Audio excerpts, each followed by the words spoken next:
Hey, horror fans, once again, it's the Horror Miser Monty G, and yes, it is time for me to talk about Halloween 2018. Yes, the night he came home. Yes. Now, Halloween 2018 is a 2018 American horror slasher film. It was directed by David Gordon Green. It was written by him, Jeff Fahey, and Danny McBride.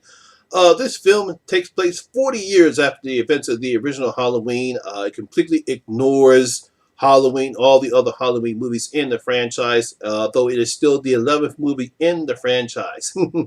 It stars Jamie Lee Curtis, Judy Greer, and Nick Castle.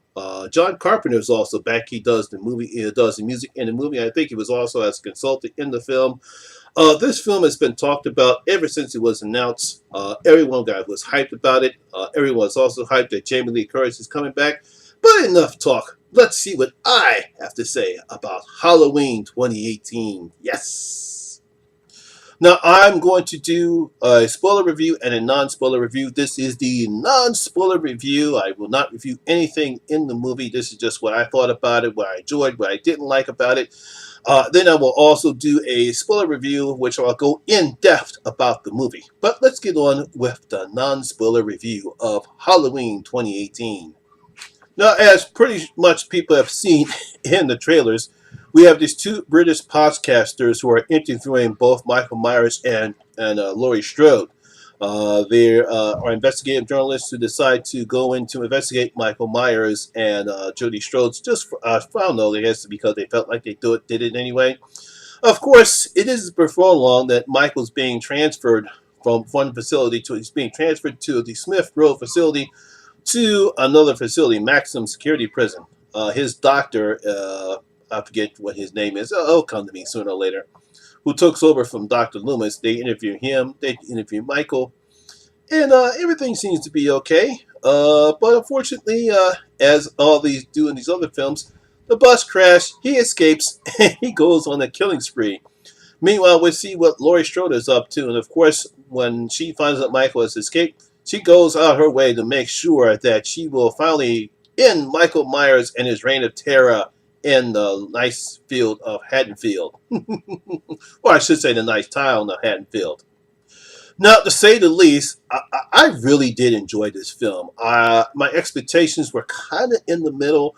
I wasn't expecting anything great, but I wasn't even expecting anything terrible too. But I was curious to see what David and Danny and his writing team was going to come up with, and they did a pretty good job. I really enjoyed what they did. It was very well written.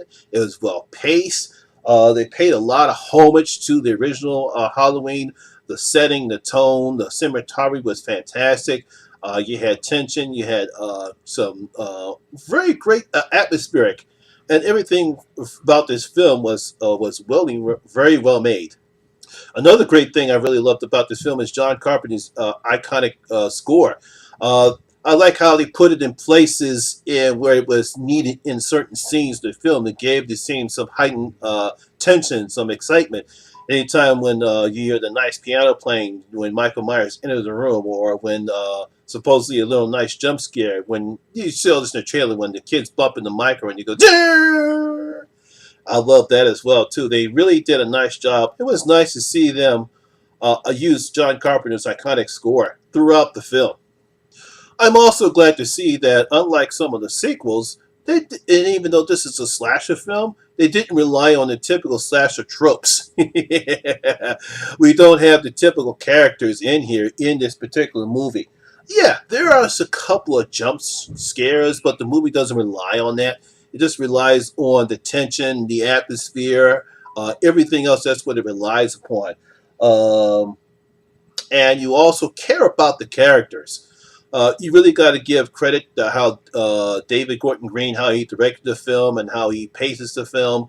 Not only do we care about the characters, we also love it when we get these little jump scares. Everything about this film, they did a fantastic job on. You got to give them credit to how they crafted this film. Now, of course, Jamie Lee Curtis is just fantastic in this film. She really knocks it out of the ballpark in her performance. She doesn't overplay anything in this film, neither. She plays a woman who has been troubled ever since Michael Myers came into her life and she survived that night.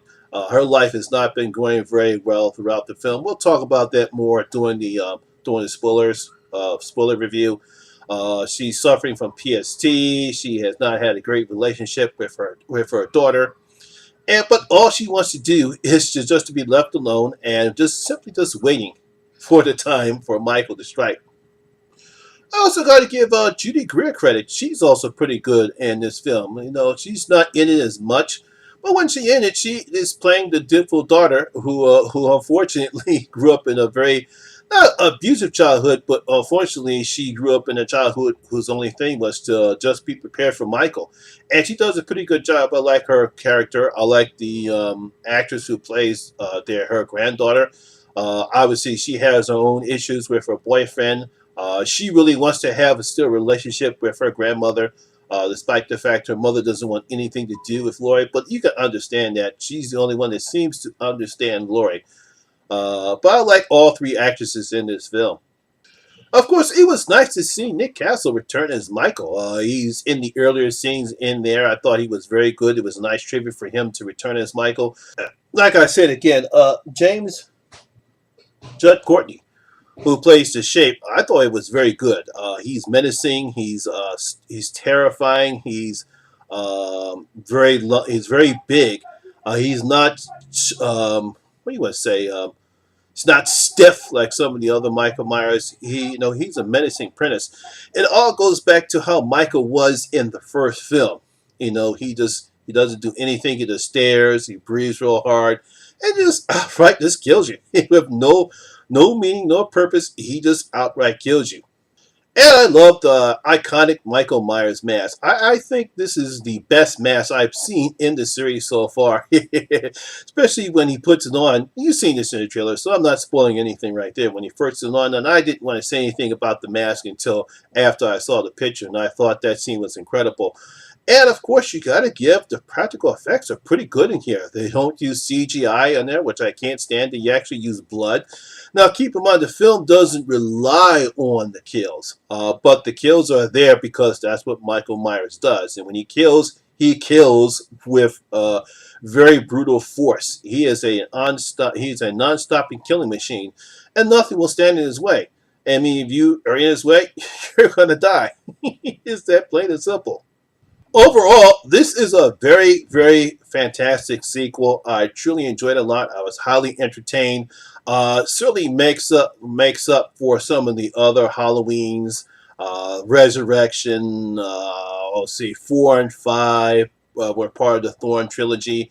It even kind of makes up for Halloween 2, because I like this better than Halloween 2. I mean, for some people, this is probably the sequel that you wanted because it pays attention to detail. You got to give Green and Danny McBride credit. They really did a great job. It pays homage to the original. Everything is set up just like the original was. It's not better than the original, but if I were to rank the Halloweens, this would be my second one because that's how truly much I enjoyed it. I highly recommend you guys go see it. So, the Horror Miser is going to open up his vote.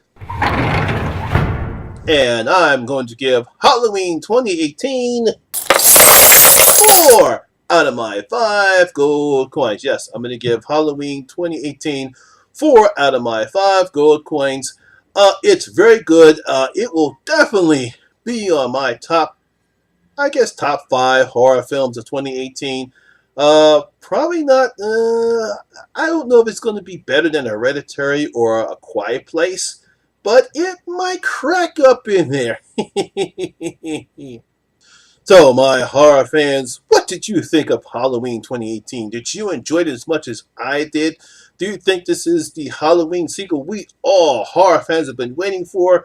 Or do you think it just fell flat on its face and is insuperior to, say, at least Halloween 2 or Halloween H2O?